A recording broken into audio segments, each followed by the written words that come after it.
자, 11절에 보니까 모든 이에게 구원을 주시는 하나님의 은혜가 나타나라고 했습니다. 이 말씀을 표면적으로 보면은 마치 하나님께서 모든 사람을 다 구원하시려고 하는 것 같은 계획과 작정을 하신 것 같지만, 여기서 지금 이 디도서에서 말하는 이 말씀은 모든 이에게, 여기서 이 모든이라고 하는 것은 하나님의 선택을 받은 사람에 한한 제한된 그 모든이지, 이 세상에는 모든 사람을 말하는 것은 아닙니다. 그래서 우리는 구원의 선택을 받지 않은 사람은 그리스도를 믿을 수 없고, 그리스도를 그들은 구원자로 받아들이지도 않습니다. 자, 그래서 모든 이에게 구원을 주신 하나님의 은혜가 나타나라고 했죠. 하나님의 은혜가 나타나. 구체적으로 무엇이 나타났습니까? 그리스도 예수께서 나타나셨죠. 예수님께서 육신을 입으시고 이 땅에 오셔서 하나님의 아들의 그 구속의 사역을 보여주셨잖아요. 하나님께서는 예수님을 이 땅에 보내시는 것 자체가 사실은 은혜이고, 또 예수님을 보여줌으로 인해서 사람들로 하여금 하나님의 은혜에 대한 실체를 지금 나타내 준 것입니다. 자, 그러면서 주님께서는 구원하시는 자들에게 주시는 특별한 구원의 목적을 지금 몇 가지를 지금 나열하고 있습니다. 자, 우리를 가르치시되 경건하지 않은 것과, 자, 경건하지 않은 것이 뭐겠습니까? 자, 경건하지 않은 것이 있고 경건한 것이 있어요. 경건한 것이 뭡니까? 경건한 것은 하나님의 아들 예수 그리스도를 믿어 구원받은 사람이 경건한 사람이에요. 우리가 이 경건을 자칫하면은 구원받고 난 이후에 내가 어떻게 하는 행위에 자꾸 경건을 목적으로 둘 수가 있습니다. 물론 그것도 경건의 생활이긴 하지만, 성경에서 말하는 경건은 다른 것이 아니라 예수 그리스도를 믿는 사람을 경건하다고 여기고 또 거룩하다고 여기는 거예요. 물론 그 거룩하고 경건함이 우리가 무엇을 근거로 하느냐, 그리스도를, 예수님의 십자가의 근거에다 우리가 경건과 거룩을 두는 것이에요. 우리의 행위가 아닙니다. 내가 어전 도덕적으로 윤리적으로 깨끗하기 때문에 내가 경건하고 거룩하다고 하는 것은 아니에요. 거기에다 토대를 두게 된다면 세상에 누가 진짜 경건하고 거룩한 사람이 세상에 누가 있겠습니까? 자, 우리가 한번 자기 의를 한번 생각해 보십시오. 만약에 사람이 자기 의로 구원을 받는다고 생각하면 중요한 문제가 하나 걸려요. 뭐냐면 인간의 의와 선을 어떤 기준에다 두느냐 이거예요. 그러니까 여기 두 사람이 있어요. 누가 더 착하냐 했을 때 그 기준을 어디에다 대고 착한 걸 기준을 대겠냐 이거예요. 어디다 대겠습니까? 될 데가 없어요. 그러니까 내가 당신보다 더 착해 했을 때 그러면은 그 기준을 어디다 두는 거냐라고 물어본다면 뭐라고 대답하겠습니까? 나는 공자에다 기준을 대, 나는 맹자에다 기준을 대, 나는 석가에다 기준을 대. 그건 다 다른 거예요. 다 다른 거예요. 그래서 여러분, 하나님께서는 인간의 의와 행위를 기준으로 우리를 구원하신 것이 아니라 어디다 기준을 둡니까? 그리스도의 십자가에다 기준을 두는 거예요. 거기다 되면 공평해요. 공의로워요. 거기다 되면은 균형이 맞춰지는 거예요. 즉 그리스도의 십자가에다 기준을 두게 되면은 사람은 뭡니까? 다 동일한 죄인입니다. 동일한 죄인입니다. 그래서 예수님을 믿는 사람은 어떻게 되는 것입니까? 그리스도의 십자가로 인하여 의로워지는 것이에요. 의로워지는 것. 그 의가 바로 무슨 의냐? 그 사람이 무엇을 행했기 때문에 의로운 것이 아니라 예수님으로 인하여 의로워지는 것이에요. 자, 그래서 경건하지 않은 것 하라고 했을 때 제일 우리가 먼저 생각해야 될 건, 떠올려야 될 건 뭡니까? 그리스도를 믿지 않는 사람이 경건하지 않은 것이에요. 불신앙자가 경건하지 않은 것입니다. 그 불신앙자들은 경건하지 않은 그 이유가 뭐예요? 예수님 믿지 않기 때문이에요. 예수님 믿지 않음으로 말미암아 그 사람이, 즉 어떤 한 사람이 예수님 믿지 않는 말미암아 죄가 그에게서 어때요? 열매를 맺는 거예요. 그래서 그를 경건하지 않다라고 하는 것입니다. 그러니까 여기서 보니까 경건하지 않은 것과, 사실 이 세상에는 경건하지 않은 것이 많죠. 그럼 이 경건하지 않은 것도 우리가 또 어떤 기준으로 우리가 판단해야 되겠느냐? 말씀을 통해서 판단해야 돼요. 제일 쉬운 게 뭐겠습니까? 십계명이에요. 제일 쉬운 게 십계명입니다. 여러분, 율법의 기능과 용도 중에 중요한 게 있습니다. 뭐냐면 율법의 기능과 용도의 쓰임새가 왜 중요한 한 가지가 뭐냐면 성도들이 이 세상에서 경건한 기준을 가지고 살게 하기 위한 기준이 사실 율법의 하나의 기능이에요. 중요한 기능이란 말이에요. 그 중에 대표적인 게 십계명이에요. 십계명을 우리 그리스도인들은 어떻게 봐야 됩니까? 그건 뭡니까? 하나님의 자녀로서 우리가 가지고 있을 경계. 구원의 경계가 아니라 뭐예요? 내가 마땅히 그리스도인이라고 하는 그 경계 영역 안에 들어가 있다는 표시가 십계명이에요. 그래서 십계명을 벗어나는 것은 뭡니까? 경건하지 않은 행위예요. 경건하지 않은 것. 그래서 우리 그리스도인들이 십계명이 왜 중요하냐? 율법으로서의 중요한 것이 아니라 십계명은 거룩하고 경건한 그리스도인의 하나님을 경외하는 자들이 마땅히 본성적으로 거듭난 본성에서 나오는 거룩한 하나님의 법입니다. 법이란 말이에요. 우리는 십계명을 지켜서 구원받는 것도 아니고 십계명을 잘 지키면 하나님이 내가 너를 구원하겠다고 한 적이 없습니다. 십계명은 성도, 즉 마땅히 그리스도인이 하나님의 거룩한 사랑을 입은 자가 드러내는 본성적인 경계의 법이라는 것이에요. 그래서 여러분, 우리 성도들은 경건하지 않은 것을 어때요? 당연히 버려야죠. 멀리해야죠. 끊어야죠. 그래서 성경에 우상 숭배하지 말아라, 살인하지 말아라, 거짓말하지 말아라, 도적질하지 말아라, 하나님의 이름을 욕되게 하지 말아라, 간음하지 말아라. 이게 왜입니까? 이건 경건하지 않은 것이니까. 그러니까 그것들을 너희가 피해야 된다. 너희가 절대 이러한 죄들을 참여하면은 불경건한 것, 즉 경건하지 않은 것에 너희가 빠지기 때문에 안 된다 이거예요. 자, 신자들은 항상 자신의 일상적인 삶에서 이것이 경건한 것인가 경건하지 않은 것인가를 구분할 줄 알아야 돼요. 여러분, 우리가 불교도들과 같이 손잡고 있는 게 좋은 것이라고 생각합니까? 그렇지 않습니다. 내가 종교적인 목적을 가지고 불교인들하고 손을 잡는 건 좋은 게 아니에요. 그건 불경건한 거예요. 하나님이 싫어하는 거예요. 내가 이단자들과 함께 악수하고 함께하는 게 그게 좋은 것입니까? 그건 좋은 게 아닙니다. 그건 불경건한 것입니다. 그 외에 우리는 경건하지 않은 것을 항상 잘 구분해야 돼요. 그러려면 어떻게 되겠습니까? 성경의 말씀을 봐야 돼요. 성경의 말씀을 읽는 이유 중에 하나가 뭡니까? 성경의 말씀을 읽음으로 인하여 하나님께서 보시기에 거룩하고 거룩하지 못한 것을 구분할 수가 있는 것이고, 우리의 마음이 무엇으로? 성경으로 채워지면은 우리의 마음이 성경으로 채워지기 때문에 우리가 하나님의 뜻을 잘 알고 하나님의 마음을 알고 하나님의 요구하신 것을 잘 알게 되는 것입니다. 그러나 성경을 읽지 않은 사람은 무슨 누구의 뜻에 살아갈 거예요? 자기의 뜻이에요. 세상의 뜻이에요. 자기가 상상하고 또 자기가 고안해낸 자기의 철학, 자기의 어떤 주관, 자기의 그 잘못된 세계관에 그것에 의해서 살아가는 거예요. 그리스도인은 그래서는 안 되죠. 그리스도인들은 성경으로 모든 걸 성경으로 다 해석하고 판단하고 기준을 대고, 성경이 우리에게 유일한 법이에요. 여러분, 세상에 만약에 살인하지 않아도, 세상 국가에서 만약에 처벌하지 않아도 우리 그리스도인들은 마땅히 살인하지 않아야 돼요. 왜? 성경에 그렇게 돼 있으니까.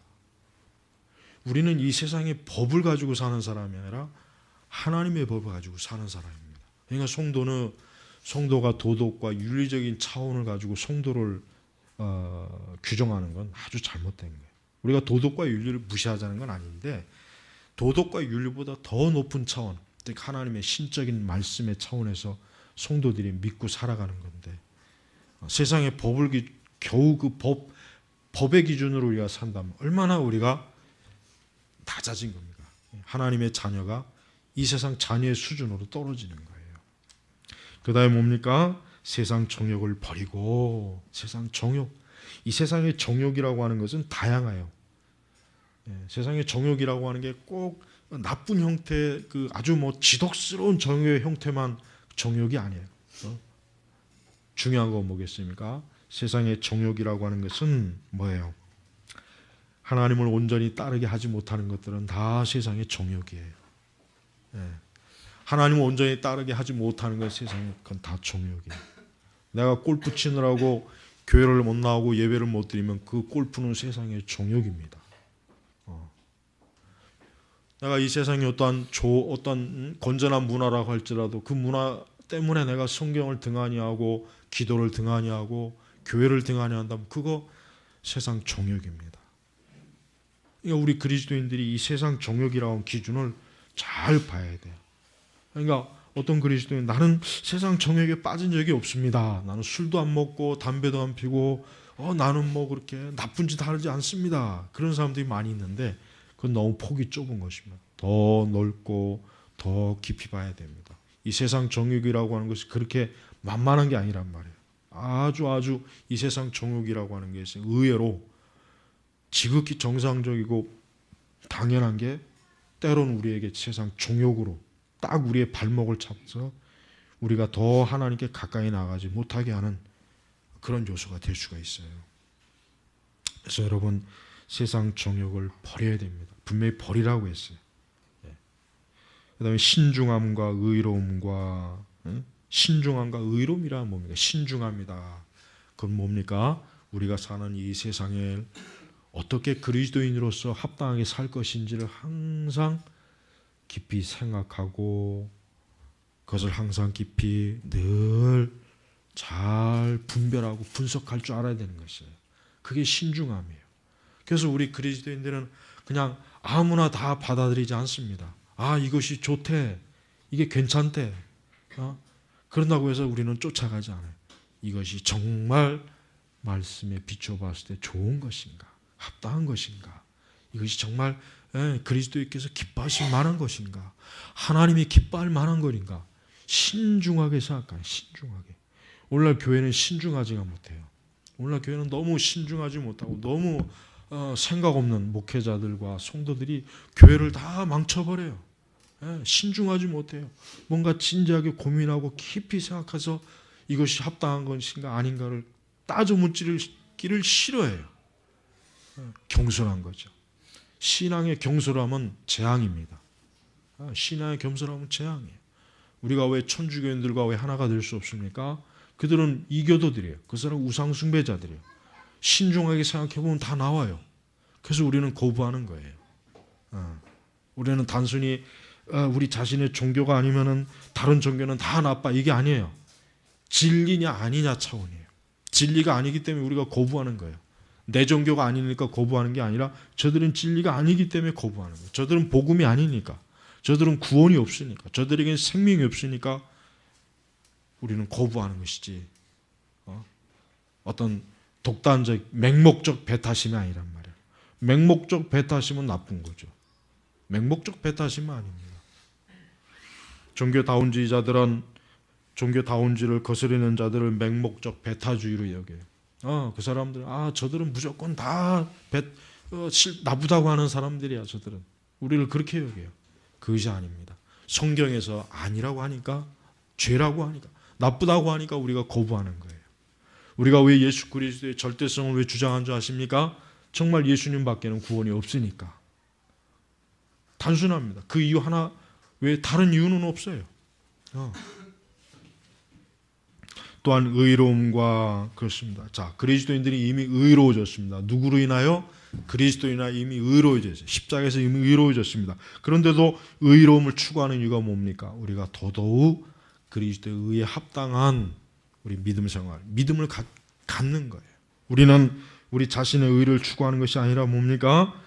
하나님의 의, 그리스도의 의를 추구하는 것입니다. 하나님의 영광을 추구한다고 하는 것이에요. 그 다음에 뭐겠습니까? 경건함으로 이 세상에서 살고. 자, 하나님께서는 우리를 구원하시자마자 천국으로 이끌 수 있어요. 누군가 예수 믿는 그 순간 그냥 바로 그냥 천국으로 이끌어서 더 이상 이 땅에서 고난도 안 당하고 시련도 안 당하고 믿음의 싸움을 할 필요도 없도록 해줄 수 있지만 하나님 그 뜻이 아니라 뭡니까? 경건함으로 이 세상에 살고 이게 중요한 거예요. 우리가 경건함으로 살고자 하면 어떻게 됩니까? 핍박을 받잖아요. 고난이 오잖아요. 그런데 하나님은 믿는 자들에게 기꺼이 그걸 요구하시는 거예요. 너희가 나를 믿느냐, 나를 따르느냐, 내 십자가를 지느냐, 그러면 너희가 고난을 받아야 된다. 경건함으로 고난을 받아야 된다 이거예요. 경건하게 살면서. 그러니까 그리스도인들이 불경건하게 살면서 고난받는 건 고난이 아니에요. 시험이 아니에요. 그건 마땅한 죄로 인해서 받아야 될 그건 비난이에요. 욕이에요. 채찍이에요. 그래서 우리가 경건함으로 이 세상에서, 이 세상, 지금 여기 이 세상이에요. 지금 여기 세상. 이 세상이라고 하는 것이 어떤 곳입니까? 교회만 있는 것이 아니죠. 수많은 이방 종교가 있죠. 이방 종교인들이 있죠. 불신앙자들이 있죠. 그것보다 더 심한 건 뭐겠습니까? 그리스도인을 핍박하는 사람들이 있죠. 예수 믿는 사람을 핍박하는 사람들이 있죠. 그런 사람들이 많아요. 근데 이 세상에서 그렇게 살아야 된답니다. 그걸 기꺼이 감수해야 됩니다. 그걸 기꺼이 감당해야 그게 그리스도인의 표지라고 하는 거예요. 우리가 이 세상에 어떻게 사느냐? 우리는 경건함으로 사는 거예요. 경건함이 없이는 그리스도인들은 죽은 사람입니다. 그리스도인이 경건하지 못하면 그건 이미 죽은 거예요. 그 사람은 이미 시체예요. 그 사람은 송장입니다. 그 사람들은 썩은 냄새를 풍기는 사람들이에요. 그래서 그리스도인들이 경건하지 않을 때 이 세상은 어때요? 눈살을 찌푸리는 거예요. 욕을 하는 거예요. 비난을 하는 거예요. 교회를 반대하고 기독교를 적대시하는 거예요. 왜? 참되게 살아야 될 그리스도인들이 썩은 일을 하니까, 냄새나는 일을 하니까, 더러운 일을 하니까 그들이 우리를 너희들은 냄새나 저리가 비켜 싫어 그렇게 배척하는 것이란 말이에요. 그러니까 이 세상에 기독교의 적대적인 요소가 많은 요소들이 뭡니까? 그리스도인들이 경건하게 살지 않았기 때문에 그런 요소들이 많아요. 왜 유대인들이 예수님을 믿지 않는가라고 하는 그 유튜브에 그 있어요. 한번 보세요. 한 50분짜리인데 제일 먼저 지적하는 게 뭐냐면 기독교 역사 속에서 많은 기독교인들이 유대인들을 학살하고 유대인들을 핍박하고 유대인들을 너무 그냥 막 못 살게 군 거. 이게 유대인들이 오랜 역사 속에서 너무 지긋지긋하게 그런 일을 당해서 유대인들이 예수님을 안 믿는데요. 싫어한대요. 저 그리스도인들이 우리를 잡아 죽였다. 저 그리스도인들이라고 하는 자들이 우리를 학살했다. 우리를 쫓아냈다. 우리의 생명과 재산을 빼앗았다. 이게 머릿속에 각인이 있는 거예요. 2차 대전 때도 히틀러나 그의 측근들은 다 어떠한 종교를 가졌습니까? 카톨릭이란 말이에요. 그런데 유대인들은 카톨릭이나 개신교인들이나 다 예수 믿는 사람들로 알기 때문에 그 사람들에게는 그런 구분 안 해요. 똑같은 그리스도인이에요. 그러니까 저들이 우리를 수백만 명씩 우리를 가스실로 보내서 죽였단 말이에요. 그러니 유대인들이 예수님을 좋아하겠냐 이거예요. 당연히 싫어하지. 그러니까 유대인들이 예수님을 안 믿는 가장 첫 번째 이유는 기독교인들이 역사 속에서 너무나 많은 유대인들에 대한 학살, 파괴, 죽음, 추방, 지긋지긋하게 못 살게 군 거예요. 그러니까 예수님을 거부하는 거예요. 싫어하는 거예요. 우리가 이런 것들을 보면서 여러분, 우리가 이 경건하게 산다는 게 단순히 우리만을 위해서 사는 것도 아니고 경건하게 삶으로 말미암아 그리스도 예수의 이름이 세상에서 어떻게 해요? 아름답게 증거되는 거예요. 우리가 경건하게 살면 살수록 누가 돋보입니까? 예수님의 이름이 돋보이는 거예요. 그게 중요한 것입니다. 우리는 경건을 단순히 내 개인적인 차원으로만 생각하면 안 돼요. 내가 정말 경건하고 거룩하게 살면은 예수님의 이름이 세상에서 아름답게 여겨지, 아름답게 존귀하게 된다. 그래서 우리가 경건하게 살아야 돼요. 우리가 이 세상에서 경건하게 사는 게 쉽지가 않습니다. 어렵습니다. 곳곳에 얼마나 많은 죄의 복병들이 있습니까? 언제 어느새 이 죄의 미혹과 유혹이 툭툭 튀어나올 줄 몰라요. 언제 나를 죄로 이끌지, 언제 내가 또 죄의 구렁텅이에 그냥 빠져서 늪에서 빠져갖고 헤어날지, 그거는 우리도 몰라요. 그러니까 항상 어때요? 성경에서는 깨어 기도하라 그런 거예요. 깨어 기도하라. 기도하지 않으면 어떻게 된다 그랬습니까? 시험에 든다 그랬잖아요. 기도하지 않으면 시험에 듭니다. 그 시험은 다양한 형태로 옵니다. 그러니까 성도들은 기도하지 않으면 경건하게 살 수가 없어요. 살 능력과 힘이 안 생기는 거예요. 그 다음 복된 소망과 우리의 크신 하나님 구주 예수 그리스도의 영광이 나타나는 것을 기다리게 하셨으니 뭘 기다립니까? 예수님의 재림을 기다리는 거예요. 우리 성도들은 예수님의 재림을 매일매일 기다려야 돼요. 매일매일. 그래서 지금 이 디도서에도 그런 것입니다. 복된 소망과 우리의 크신 하나님 구주 예수 그리스도의 영광이 나타나는 것. 뭐 어떻게 나타나겠습니까?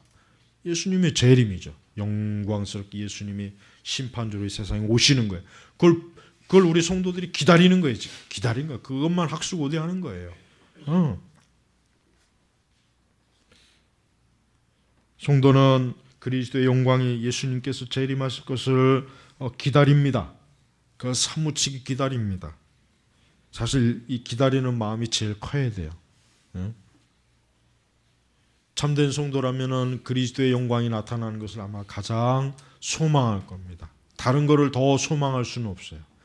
진짜 주님을 사랑하고 하나님을 사랑한다면 다른 걸 너무나 사무칠 거예요. 마치 결혼할 당사자들이 제일 바라는 게 뭘까요? 결혼 날짜를 제일 사모하지요. 안 그렇겠어요? 근데 만약에 결혼할 당사자들이 결혼 날짜 오는 걸 제일 무서워한다면 그건 정상이 아니잖아요. 그건 정상이 아니란 말이에요. 신랑과 신부로 맺어질 그날을 가장 사모할 거예요.